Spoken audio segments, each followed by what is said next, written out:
Allir þættir samstæðvarinnar eru fáanlegir á öllum helstu hlaðvarpsveitum.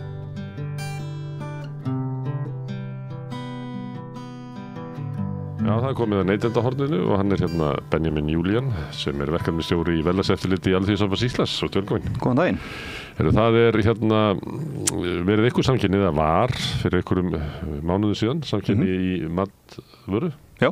En dreigi úr henni eða eitthvað? Nei, sko, Prís opnaði í ágúst og þau voru strax undir öllum hérna dagvöruverslunum í öllu sem þau selja, já. Og hérna, og síðan þá hefur þetta litið svona smá stöðut út en ég var bara að kíkja á þetta núna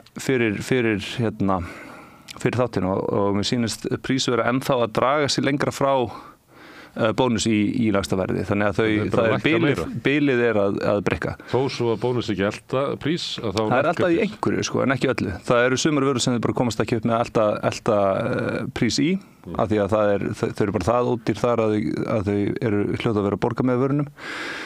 Og síðan svona heldina litið þá er Prís mánuð fyrir mánuð búið að brekka bilið. Ok, ég var ekkert að biðja þau að búa til svona körfu vörur sem að ég geti hérna sett á lista og farið í Prís og sparað meiri pening en sem að nemur sko bíltúrnum. Já, er það til? Við gáum út stuttu seinna alveg ótengt því lista yfir allar vörur sem eru talsvert ódýrari í hérna Prís en í. Hvers svona vörur eru þetta? Þetta ég var að kíkja á bara topplistan yfir það sem er lengst bil á milli og það eru 30-40% ódýrari í Prís einhverjum tilfellum. Það munar alveg þannig að muni og það var sko efstu 10 vörurnar á þeim lista, efstu 10-20 vörurnar voru bara eins og venjulega matvörukarfa. Þetta var brauð og þetta var álegg og þetta var kjötstykki og þetta er innlend framleiðsla. Já, myllubrauð til dæmis, SS skinka. Þannig að það er alveg hægt að fara þangað ef maður snýður körfuna sín rétt og þetta er núna verkefni fyrir okkur að búa til dæmikörfur, hvaða körfu átt að kaupa í hvaða búð.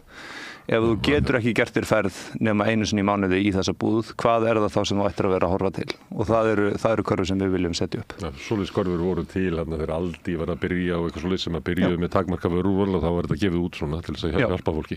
Akkurat. Og er erlendis tíðkasta held ég alveg að fólk fari í eina búð til að kaupa ferskvöruna og í aðra búð til að kaupa hina og svo framvegis. Þetta er eitthvað sem er alveg hægt að innleiða hér. En hérna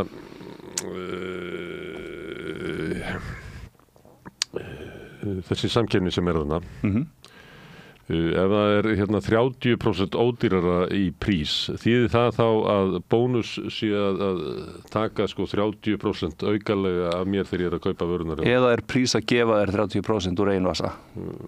Veist þú það? Já, það er bæði hafa forsvarsmenn Prís sagt að þau sé að borga með einhverjum vörum og ég hef svona grun hvaða vörur það eru þessar vörur sem eru almennt séð lágframleiða vörur í búðinni eins og til dæmis bara myllubrauð sem það er mikil keppni að myllubrauði sé allavega ódýrt hjá þér. Það er ódýrt að borga háa prósentu niður af því að brauðið er kannski ekki svo dýrt. Hvað kostar svona myllubrauð svona? Myllubrauðsleifurinn kostar hérna 500-600 krónur í bónus og krónunni og hann kostar hefur kostað frá opnum 300 krónur í Prís og ég held að það sé þannig ennþá. Ég var að skoða áðan það er annað brauð sem er líka sko. Þegar bilið er orðið sko, maður gerir ráð fyrir því að sé eitthvað smáræðið þarna á milli þessara lágvöruverslana. En þegar munurinn er tvöfaldur þá er eitthvað meira í gangi. Og ég hef sagt áður hérna að mig grunar sko vísbendingin að Prís sé í rauninni að þegar stefnubreytingin hefst hjá þeim ef hún verður, sem að væri þá stefnubreyting að nú þurfum þau að byrja að nýta sér stöðuna sína á markaði eða eitthvað þannig, þá fyrsta vísbendingi væri að þessar vörur myndu allavega að byrja að nálgast bónus og krónuna í verði. Það er ekki ennþá? Það er alls ekki ennþá, nei. Það berjast fyrir svona markaðshlutdeild. Já. Er þið Netto var með eitthvað svar í þessari með, hérna, hvað hétta, eitthvað svona grænir punktar? Voruð þið búin að gefa út eitthvað svar? Nei, ég veit ekki. Nei, við fundum þessa grænu punkta í búðunum, athugum hvað er kostuð, þeir eiga að heita lágvöruvers vörur hjá þeim og sambærilegar við lágvöruversverslanir og það hefur bara ekki reynst rétt. Þær eru ódýrari en aðrar vörur í kjörbúðinni en þær eru langt í frá jafn ódýrari og í lágvöruverslanir. Maður á ekki að trúa kaupanum? Nei, maður á að trúa Verðlagseftirliti ASÍ. Það stundum er svona skrifað á umbúðunar 50% off á einhverju keksi á ég að trúa því. Ég veit ekki alveg hvað það ætti að þýða.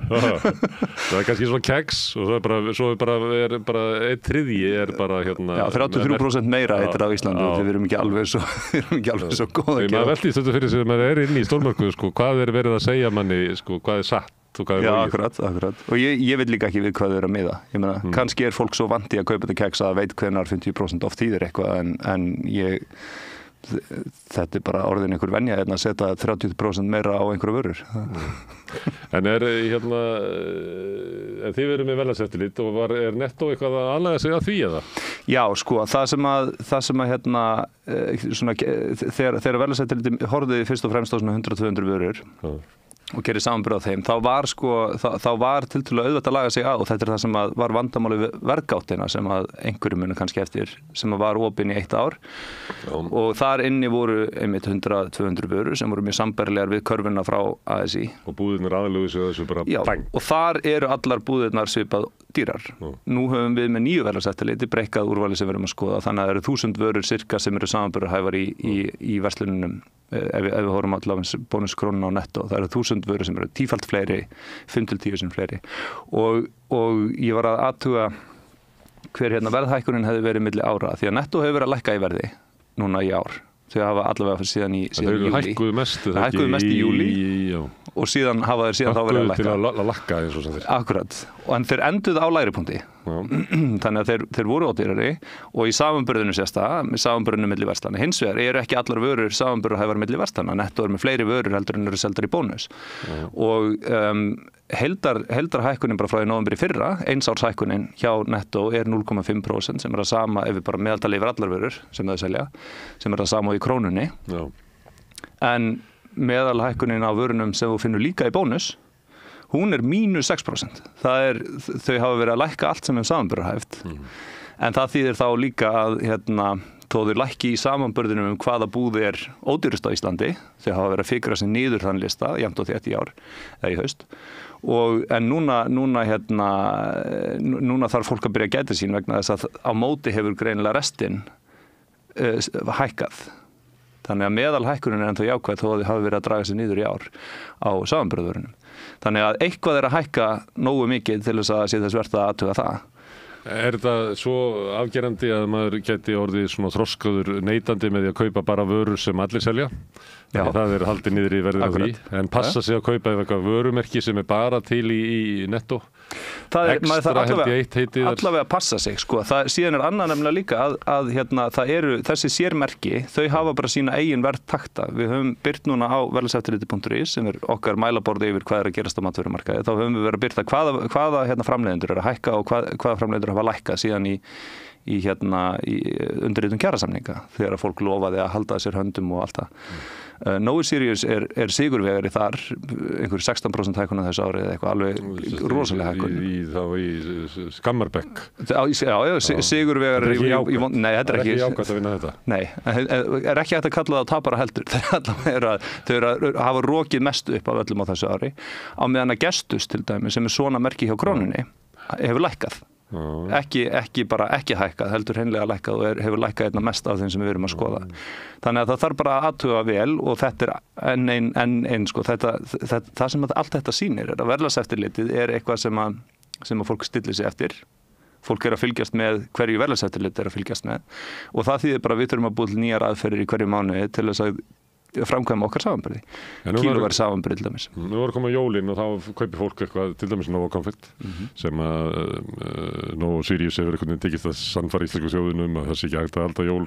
þegar maður verið að mitkassa þessu svipað malt og appelsín þetta er náttúrulega og það er maður sér bara stafla það er bara vörubretti inn í búðunum af konfekti Fylgist þið með þessu, hver er breytingin á milli jóla og svona hvað heitir þetta, ástíðabundnum vörum? Akkurat, núna eru þær allar byrjar að detta inn í búðirnar og það fer að vera tilefni til að birta fréttum þær vegna þess að einmitt, það kemur kannski engum óvart sem hefur fylgst með á þessu ári að súkkulaðið hefur hækkað mjög mikið í verði, þannig að konfekti er mikið dýrara enn í fyrra. Er það út af verðhækkunum á heimsmarkaði? Já, og svo getum við náttúrulega ekki séð inn í gangverkið hjá fyrirtækjunum á Íslandi, við vitum að Nói Sirius hefur hækkað mun meira en hinni framleiðendurnir og ég veit ekki hvort að það sé eitthvað í þeirra maskínu sem étur meira kakó eða hvort að það sé hvort það sé eitthvað annað. Sumir vilja efast að þeir noti mikið af súkkulaði í þessu. Það er svona sérstakt. En svona fyrirbrigði eins og við voru fréttir af flóðum í Valencia og það ræktað mikið af klementínum sem koma hingað. Þær eru líka á leiðin inn í búðir núna. Þær kostuðu 1.100 krónur í fyrra, ég bara er ekki búin að sjá hvað þær kostu núna. Þær voru ekki, ég skoðaði þetta bara í þessari viku og þær voru ekki dottnar inn hjá mér enn. Fleiri jólavörur, já svo náttúrulega hamborgarhryggurinn, það er of langt í jóla til þess að geta meldt hann. Já sko, hamborgarhryggurinn mögulega, kjötvörur almennt, það var það sem við sáum í síðasta mánuði. Þær hafa hækkað alveg talsvert og þær tóku dálítið stökk þarna í október og það er greinilega svona... Er það ekki afleiðingin af sameiningu afurðastöðva? Það kann að vera og við getum séð til hvort það er náttúrulega einhver skiptir ekki komin í maskinuna með það núna með dómnum gegn þeim lögum. En ég meina, sko, að einhverju leyti verið að hlífa okkur við vondum jólafréttum með því að segja okkur vondum fréttina strax í október en kjötið verður dýrara jólin heldur en það var í fyrra. Og súkkulaði líka og svo var ég að sjá að á topplistanum yfir hækkanir milli ára þá eru epliðar líka, þannig að eplin eru líka orðin dýrari. Það eru verstu frétturnar. Ég held að epli vegi ekki jafn þungt inn í svona innkaupunum fyrir jólin eins og var þegar ég var barn. Fátt jafn jólalegt eins og til dæmis bakað epli með rúsínum. Og ég get alveg sagt það þegar ég var lítill að þá var lykt af eplunum sko. Já. Sem að einhvern veginn hefur dáið út. Þú þarf bara úr kvefaður. Það er kannski ástæðan. Ég finn ennþá bestu lyktina þegar ég kem heim með eplin á úrversluninni. Sko. Það er fylgst með verðlagi núna af því að það er tengist að vaxtahækkunum og kjarasamningum og öðru slíku. Það var á tímabili þá var samkeppni í mat og lækkaði en svo voru vísbendingar að væri byrjað að hækka aftur. Hvað heldur að viltu spá fyrir Ég þarf ekki að spá, þú getur bara að fara á verðlagseftirliti.is og séð daglegar tölur vísitölu matvöruverðs. Matvörur hafa hækkað milli mánaða 0,07% og það er minna heldur en að jafnaði þetta árið. Þegar hún hefur ekki hreinlega lækkað þá hefur hún yfirleitt verið yfir þessari tölu. Þannig að það eru góða fréttir í matvörunni á heildina litið. Þannig að verðbólgan er farin úr matnum. Milli mánaða. Og maturinn hækkaði meira heldur en verðlag almennt. Já. Það sem að hækkaði, þetta var sérstaklega og ógeðsleg verðbólga fyrir lágtekjufólk sem eyðir hlutfallslega meira í mat og hlutfallslega meira í húsnæði og það voru þessi tvei liðir sem hækkuðu mest. Góðu fréttirnar eru að milli mánaða hækkar hann ekki mikið. Hún hækkaði mikið í síðasta mánuð og það voru einmitt þessar kjöthækkanir sem að vóguð þungt. Og enn betri fréttir er að við munum bráðum geta byrjað að gefa út og ættum eiginlega bara geta gefið út núna árlegu matvöru 12 mánaða vísitölu en þess að við erum komin núna með 12 mánaða, meir en 12 mánaða safn af gögnum þannig að við getum byrjað að gefa ársvísitöluna bara dag fyrir dag. Hefur þetta áhrif?